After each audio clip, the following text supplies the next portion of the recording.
Okay, I'm your host, James White, and this is Northwest Liberty News. Thanks so much for joining me today. Let me kick off. His YouTube channel, Adapt 2030, is very popular, and I've been a guest on his program. He's been a guest on mine numerous times. David, thanks so much for joining me here on Northwest Liberty News, my friend. Good to see you again. I just read a report, David, on Zero Hedge, where there were about a swarm of about 700 earthquakes, I think, in California.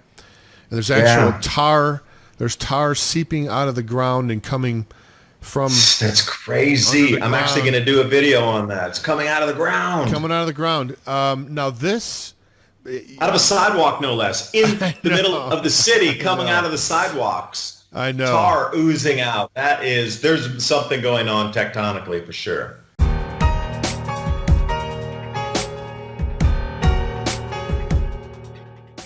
No, I would certainly agree with you, and we may be able to tackle this fully on the other side of the break. But you know what we've talked about before, and we've had many conversations about the and then John Casey, of course. I had a great pleasure to interview John. You and I both did.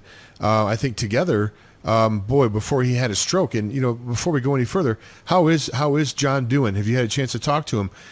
Yeah, before I went to the AV conference over on May 10th in England or the UK, we spoke for a little bit, and he gave me some words of advice and told me how to deal with the flak, because he was like, the closer you get to that target, the more flak you're going to get. He's like, it's light now, but you seem to be getting it now, so get prepared. So he was kind of walking me through what to expect, and he's like, just go full throttle into it, because if you're going to back off or show any kind of weakness, they're going to try to take you down. It's like you go 100%.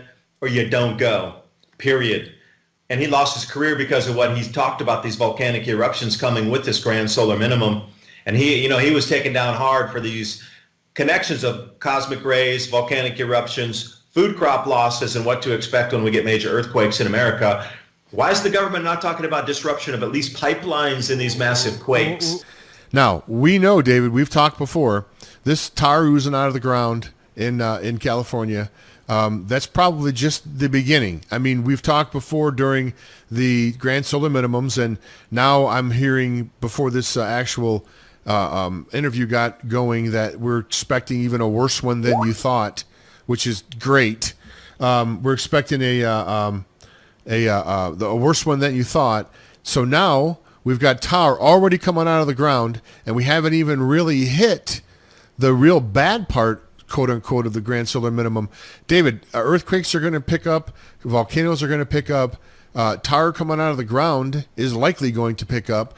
What kind of things can people expect, David, as far as, you know, geographically speaking? Like I just said, you know, we're talking about, I don't know how much snow in the Rockies and the Sierras.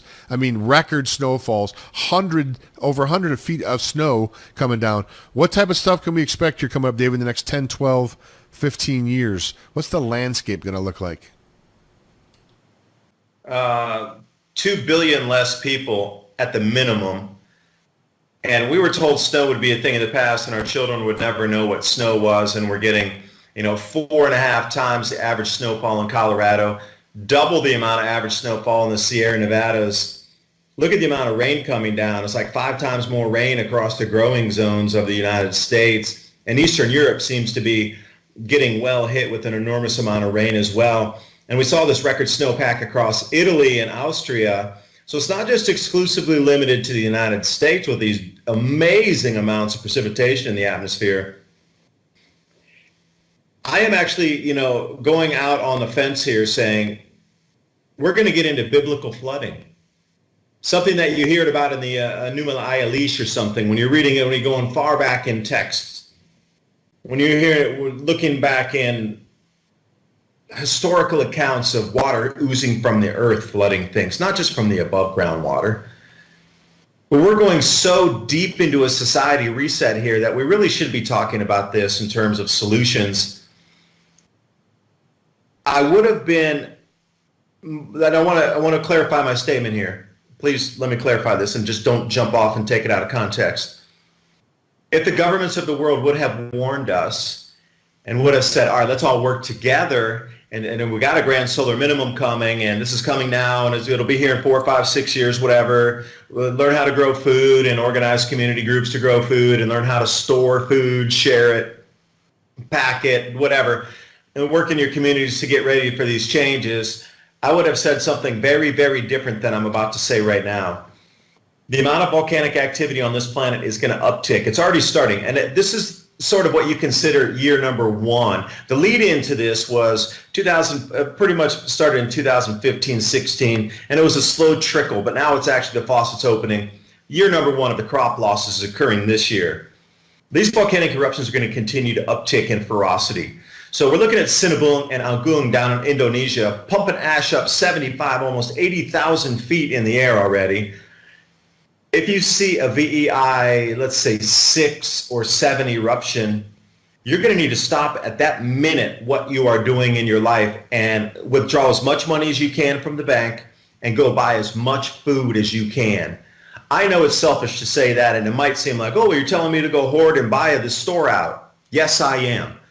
If the governments would have told us to work together, that means we would have been together.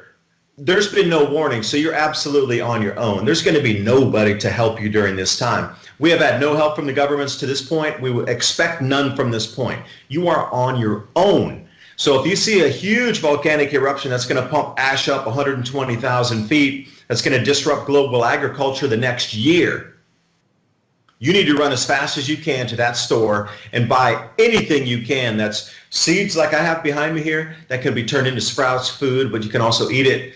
Anything long-term food storage like you got with all the water filtration, you need to buy everything immediately. Baking soda, medicines, candles, fuels, lighters, anything you can. You spend everything you have in your account to go buy food at that point. You're on your own, and by that next year, cannibalism is going to sweep our planet. I tell you what, nobody's ready for this. And before, I was thinking maybe there's some chance we're going to sort of come through this. No, we're going to go down so hard that I really believe in my ultimate end of things on how low it can go. You don't want to hear my projections, but it's far more than 2 billion people that aren't going to make it through. The governments have not warned any of us. And it's just about more control and more silencing of the message, more censorship, and it's just about keeping us as unprepared as we can possibly be during this time. So for me to come out and say go buy whatever you can as you see a VEI 7 eruption, you're going to have to save yourself because you're the only one that can save yourself. You alone to protect your families. That's it. The government ain't going to help you. And everybody's going to come and try to take what you have. So you're going to have to shoot first, shoot second, shoot third, and then maybe ask a question later. Because that's the world we're going into because nobody's talking about these problems. And that tar oozing out of city streets in California, that should be a wake-up call. That's not making any news, made regional news, made local news because they had to talk about tar oozing out of the streets. What about these swarms of earthquakes? All the Cascadia Range goes off during every grand solar minimum. You got to read John Casey's book, Upheaval. Well, David, what happens if we get a quake on the Madrid zone? All of our pipes go down. We're going to have nothing. Exactly. That's just what I was going to say. You nothing. Talked about... I could ramble. I'm starting to get a little perturbed thinking about how unprepared we are and how we've been left out here unprepared. No, on purpose. You're correct. And, and folks, like if you want to listen to the interview I did with John Casey, I want to say it's on the Liberty Brothers YouTube channel. Good interview. It was a really, really good interview. You'll find out, folks, that if this New Madrid Fault line goes, all of the pipes, all of the resource pipes, the oil, natural gas, anything that comes out, goes up to the East Coast is all through pipelines. And all those pipelines could potentially be ruptured, and most likely will be. And if I remember correctly, David, all the bridges are going to be so unstable and so in such disrepair that people are going to have to actually drive almost all the way up. Truck drivers are going to have to go all the way to Chicago, basically, to get to a bridge that they feel comfortable enough to cross to get back all the way with supplies back out east. If something like that happens, if it happens in the winter, the people out east are in some really, really, really perilous times, David. Really perilous times. Yeah, and it's a huge opportunity for boat operators then, too. It'd kind of be like going back to the 1840s with the riverboat traffic again. Something's going to come up to solve our problem. So if the bridges go down, and I had a boat, I would sure be offering rides across the rivers as a new kind of, business model, whether it be carrying goods. Everything would slow down to a trickle. And that book, if there is such a thing, they're looking at 90% loss of all population in North America if this happens. You got to realize those numbers are stupendous. And this is not even from John Casey. This is what the FEMA had done studies on, Well, and our own governments have done studies on. If we get a quake like this, and I shouldn't say, well, it won't include Mexico so much, but they will be devastated as well with the lack of supplies going down there. But they were talking specifically in America and Canada, it would be a 90% loss of all David, population during this time. That's an extinction level event, pretty much. Yeah, it is. And, why aren't we talking about this? Because there's a quake every single grand solar minimum on the New Madrid Fault Zone. And look where all these quakes are happening. You got quakes in Ohio this week. You got quakes in North Carolina. You got, I would also call it a swarm in Tennessee, because they're getting quakes all up near Oak Ridge and all kind of places you just never have quakes. And then we got all these massive 7,000 something quakes over in California.